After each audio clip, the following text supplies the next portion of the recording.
Chris, we've dominated the game for the most part, created some great chances. You must come away feeling pleased. Yeah. The lads deserve 3 points. They did. We didn't get them, but we definitely pushed for them. I was really pleased with the efforts of everybody, including the substitutes, and it's great to have JJ back in the squad. Initially yesterday he was umming and ahhing whether he's capable. I had a good stern chat with him, and yeah, he said, you know, he feels he could perhaps give 10, maybe 15 minutes. Difficult for me to change because they're playing so well, but I did want to try and, I don't know, roll the ball over the line. So yeah, it was, you know, Ozzy was great, but you just gamble on trying to think who'll score the goal, and no big thing on Ozzy there, but we didn't quite get it. Those are the two big moments, the Rod McDonald header, the Ozzy where it's come through his legs somehow. That's where you're thinking, what if? Well, Rod's header was, although you might point a finger, I was right behind it on dugout side. His body was actually like some sort of congealed way. He done really well to get in front of the man and head it, and half of our bench were thinking it might even be a penalty because he's getting pushed so much pre-ball. But he did ever so well to get first contact, and I've been challenging him to run more, sprint faster, and get first contact going up for set plays. And if he does them things, he plays like he does tonight, excellent.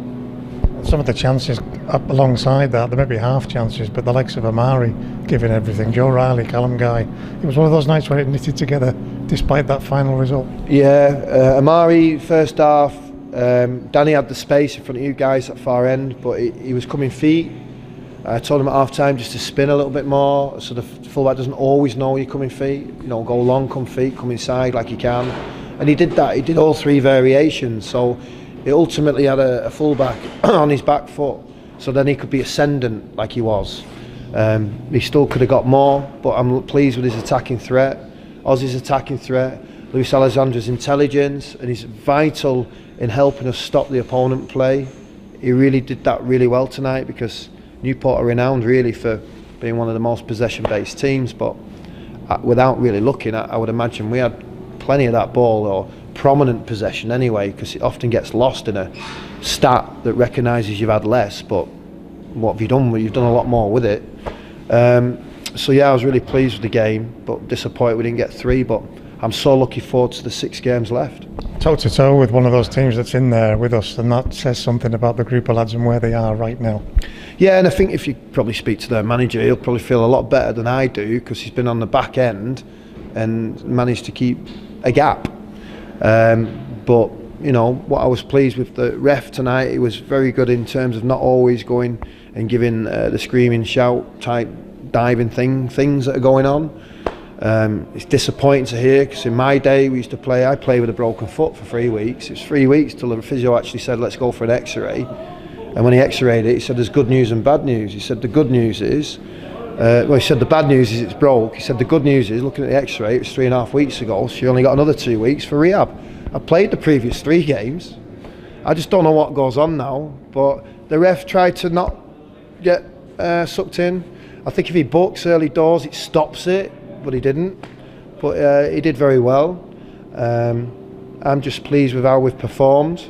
If we perform like that, another clean sheet, it'll make the last 6 games interesting, but we've got to concentrate on the next one, because the other 5 don't matter now. They are a team that do those dark arts. Everybody knows that. Every player screams for absolutely everything. That's clearly not something that you would advocate for your boys. Not really. No. I mean, Jack did it a little bit on Saturday after he scored. I think he went there, he's never done it before, and he got Barra's bench a little bit annoyed, to be fair. Like, yeah, I don't like it. Obviously, if you can try and gain an advantage for a prominent moment, you've got to help the ref out. But yeah, I don't know. I don't want our players having sore throats. I want them having sore feet for running so hard. That's what I want. You mentioned another clean sheet. It is a theme of the games recently, that the lads are defending as a unit together. Brilliant tonight. Aaron and Rod, very clean. First contacts were excellent. They had a little look at them, to be honest with you, in the first 2 or 3 minutes. There was a step back, but after that point, for 88, well, and added time, 7 minutes was it? whatever that adds up to, 95 minutes. They bar the first 2 or 3 minutes, they really give them nothing. You know, Maynard had a couple of shots, didn't he, from 25, 30 yards. Yeah, they did great. First 0-0 scoreline of the season for us. Really? That's unusual. Boring. But it wasn't, was it? That's my point. It was an entertaining game to watch. Yeah, we didn't get what we deserved tonight. We didn't. So what we need to do is just remind ourselves how important it is. On Saturday we went in front, and if we play like that, we win.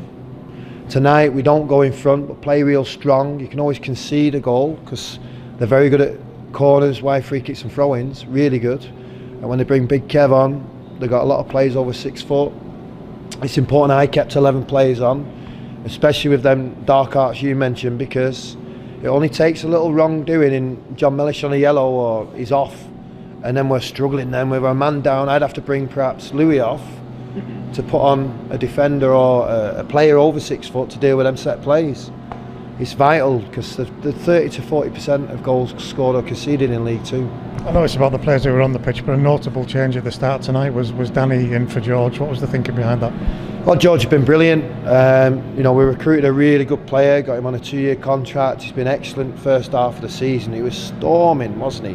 Brilliant. As his injury, he's done a bit of a stop-start stutter, but I know it's his first season. It's his first time he has to be accountable and responsible for his actions. Not on loan from Manchester United, playing for a Morecambe team that wasn't doing as well as this season, where it's okay or not okay. It's never okay to get beat. I'm not saying it was then, but you just go again, you're on loan from Manchester United. This is him now. So it's his first real journey of that, and there's a lot of understanding and teaching in that. So there's no discrepancy from us with George. It was just a case of making sure we defend better than we did on Saturday for the goals we conceded. And I've got a squad that's fully inclusive and trying to achieve something, so I've got to utilise it to the best of our abilities. And Danny back and JJ back, you're getting options all over the place at the moment. Yeah, and then people step back one, so Kedwin doesn't come and Taylor doesn't make the bench, and you know, there'll be some debate somewhere about something, but that's not my job. My job's to try and get us right and to try and win a game, and that's all I ever try and do. I know you'll bat this one away again, but that's 5 games unbeaten now. That tells you that something's right. It doesn't matter because it's Port Vale that matters. They've won 6, I think, or 7, or whatever they've done. I think, without looking, can they end up on 68, 69, something like that?